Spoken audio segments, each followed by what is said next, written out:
Be me. Greater than 32 years old. Name's Jake, and I still carry this story nobody believes. Back in 2014, my mornings started the same. Coffee, mailbox, fresh newspaper folded neatly inside. I sat flipping pages idly, mind half asleep, until one headline ad jolted me awake.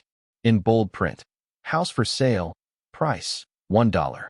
At first I laughed out loud. It had to be a prank, some scam, because who sells a house for $1? But the thought stuck like glue, circling back again and again throughout the whole day.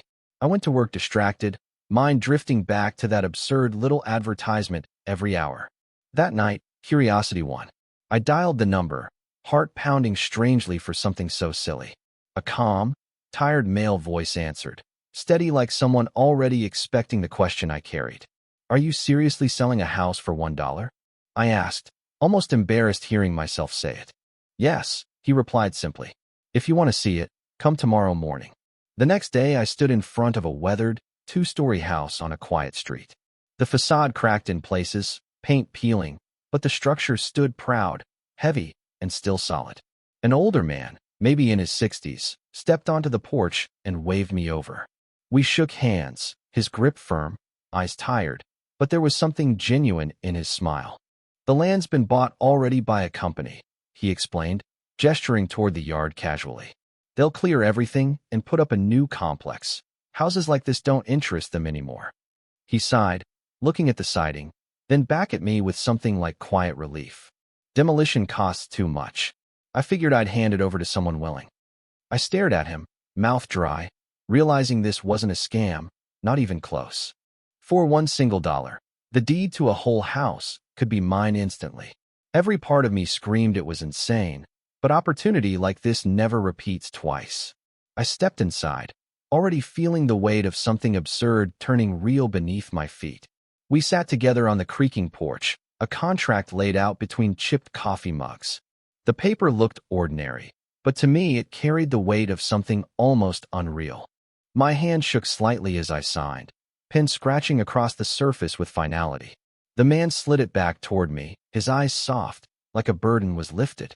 "It's yours now," he said quietly, and just like that, it truly became mine. I leaned back in the chair, dizzy from the absurdity, my heart hammering with disbelief. Could a single dollar really change everything? The weight of the key said yes. Walking through the house, dust floating in beams of light, it felt both fragile and alive.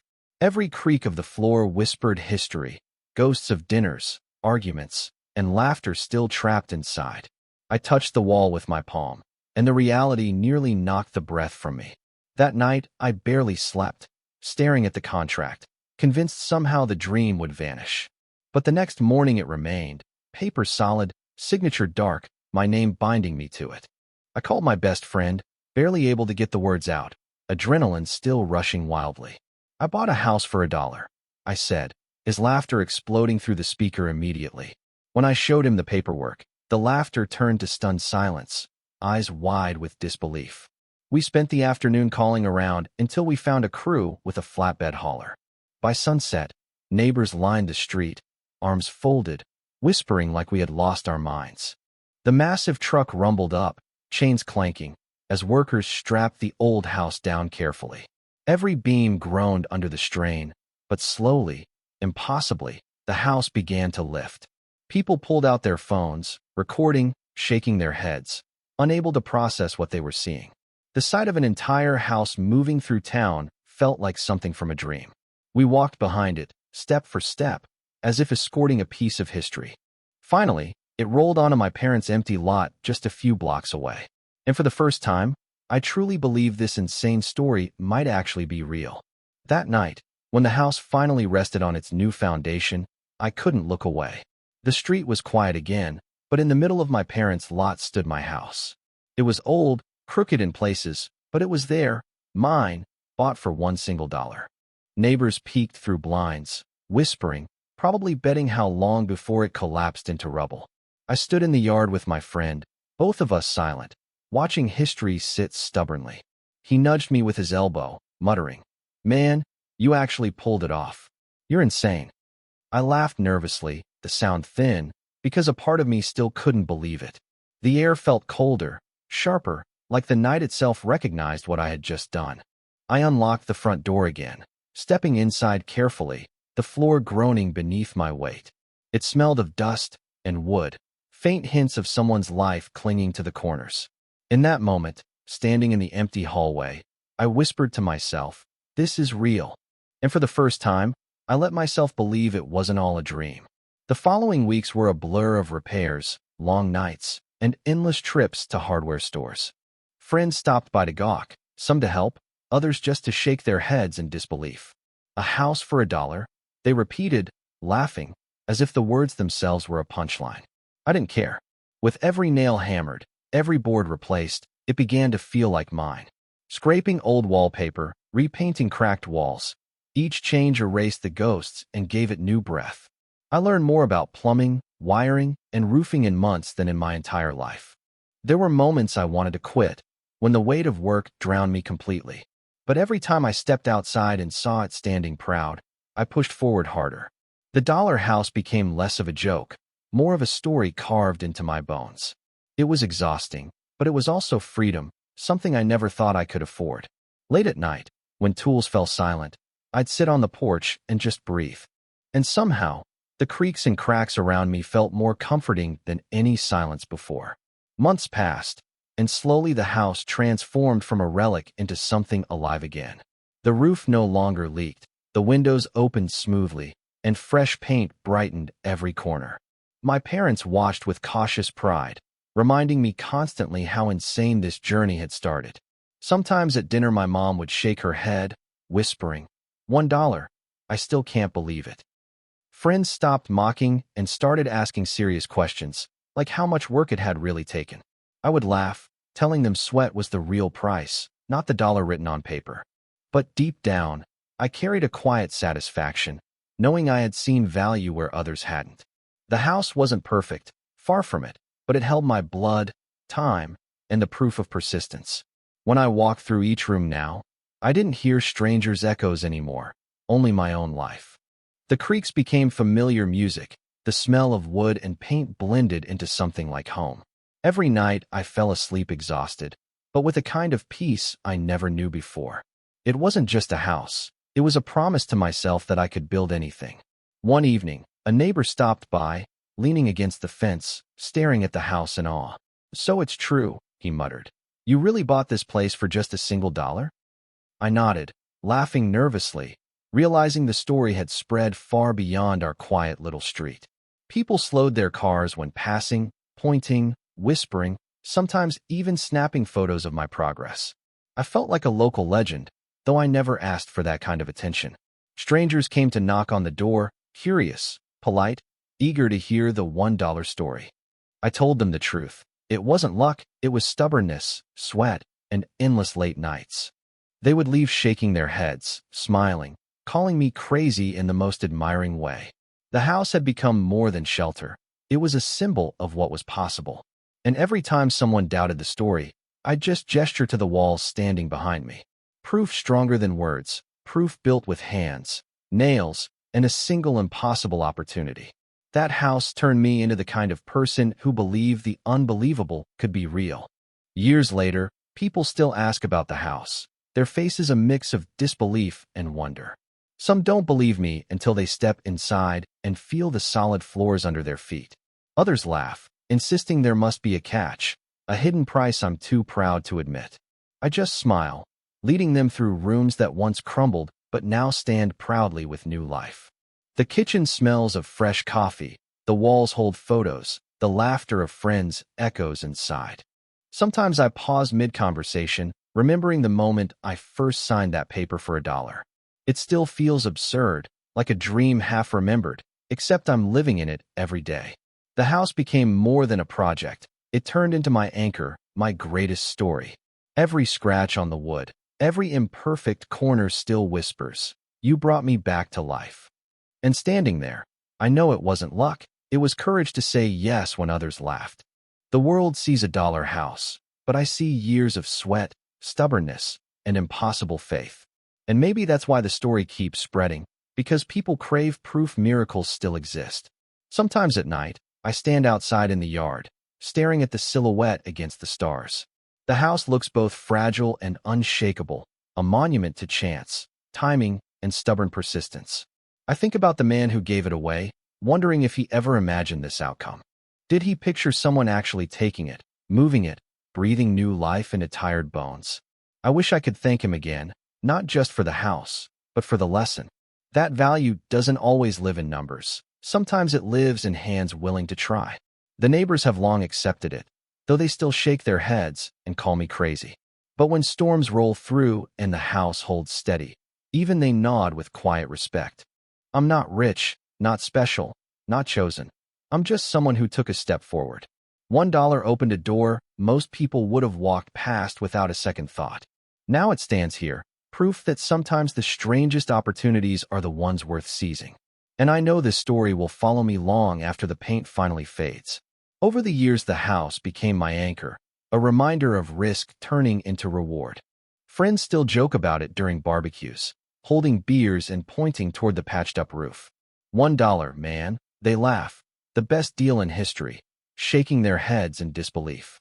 I just smile, because they see a bargain, but I see sweat and endless restless nights. The house taught me patience, resilience, and how far a single chance can truly stretch. It gave me confidence to face other things in life I once thought impossible. Every decision feels lighter now, because nothing could top moving an entire house across town. I've learned not to dismiss strange opportunities, even when they look too absurd to be real. Life is stranger than fiction, and sometimes the craziest headlines are doorways waiting to open. Whenever doubt creeps in, I step outside, touch the siding, and feel the proof beneath. No story, no rumor, no disbelief can erase the solid wood still standing before me. And every creak at night is less haunting now. It's the sound of persistence paying off. Occasionally, journalists still reach out, chasing the $1 house, legend like moths to flame. I've given interviews, smiling awkwardly, trying to explain it was mostly sweat and stubbornness. They twist it into fairy tales, headlines screaming, "Lucky man wins with miracle house purchase." The truth is less glamorous. I worked, I bled, I refused to quit when it broke. But still, I don't mind when they exaggerate. People need a little magic to believe in. And if my story becomes that magic, then maybe it's worth repeating one more time. Because sometimes reality is unbelievable enough. No need for embellishment, no tricks required. When strangers ask if I made it up, I laugh and invite them to visit. The look on their faces when they step inside is worth more than any headline. Disbelief melts into wonder, and suddenly they're kids again, staring at a story come alive. That's when I realize this isn't just my house. It's a reminder to everyone else. A reminder that risks pay off, even when they start with just a single crumpled dollar. Sometimes I catch myself thinking back to that first morning, coffee in hand, newspaper spread open. If I had turned the page quicker, I might have missed that tiny absurd advertisement. One glance, one pause, one decision changed the entire shape of the next decade of my life. It makes me wonder how many other impossible chances I've walked past without even noticing. The house became a constant reminder to slow down and pay attention to the unexpected. Because sometimes the strangest opportunities are hidden between ordinary moments we almost throw away. When storms shake the windows or winds moan across the siding, I smile instead of worry. The house has survived everything, just like I have, scarred but standing stronger than before. Neighbors who once mocked now borrow tools, leaning on my fence while shaking their heads. They say, "You're lucky," but I know luck was only 5%, the rest was persistence. Every nail hammered, every board replaced was me proving that miracle into something permanent. And even now, I still hear the echo of the old owner's quiet relief that day. Years later, I sometimes drive past the empty lot where the house once originally stood. A towering apartment complex rises there now, polished glass catching the sun, sterile and unyielding. I stop the car, stare, and think about what would have happened if I'd walked away. The answer always chills me. Nothing, just another story buried under concrete and forgotten forever. But instead, my house stands alive, carrying laughter, dinners, sleepless nights, and second chances. I learned the difference between what corporations value and what truly holds meaning in life. For them, it was just an obstacle to remove. For me, it was possibility embodied. And maybe that's why people still ask, still lean in when they hear the story. It reminds them life isn't just paychecks and schedules. It's strange turns waiting quietly for attention. Every time I retell it, I watch disbelief turn into wonder and wonder into inspiration. The truth is, I didn't just buy a house for $1. I bought perspective. And perspective, unlike property, is something that grows richer the longer you hold on to it. Now when friends gather in my yard, drinks in hand, they always point toward the house. $1. They laugh, shaking their heads. The greatest deal anyone has ever pulled off. I shrug, smiling, because they don't see the long nights, sweat, and frustration behind these walls. But I don't correct them either. Sometimes the legend is better than the exhausting truth. Kids ride bikes past the fence, shouting, "That's the miracle house," and I can't help but grin. The story has grown larger than me, a reminder stitched into the fabric of this neighborhood. And I'm proud, because this crooked, stubborn building became proof that belief creates its own value. I tell them it wasn't luck, it was simply saying yes when everyone else said no. That's the part people forget. Miracles aren't always gifts. Sometimes they're choices disguised as jokes. One man's demolition problem turned into my foundation, both literally and for the rest of my life. And I'll never forget the day a pen scratched paper, signing away one single dollar. Because in that moment, I didn't just buy walls. I bought the courage to believe impossible things. It's been years, yet I still touch the siding at night, reminding myself this isn't a dream. Friends still tease, "Jake, you made that story up," but their doubt doesn't change what stands here. The house creaks under my feet, windows rattle in storms, but it's mine, solid and alive. I walk the porch slowly, remembering the flatbed hauling it down streets, neighbors filming with disbelief. Some stories fade with time, but this one only grows brighter because it lives in wood and stone. I don't need to prove it with words. Anyone can step inside and feel the truth instantly. And that's why I never argue with skeptics. I just smile and gesture toward the door. Because no disbelief can erase what I see every morning when I open my blinds. A house, bought for a single dollar, carried across town, rebuilt with sweat and stubborn hands. Not a legend, not a rumor, not luck, just persistence wrapped inside the strangest opportunity ever offered. $1 taught me more than a lifetime of work could, and I'll never forget it. If you believe in impossible stories too, hit like, leave a comment, and don't forget to subscribe.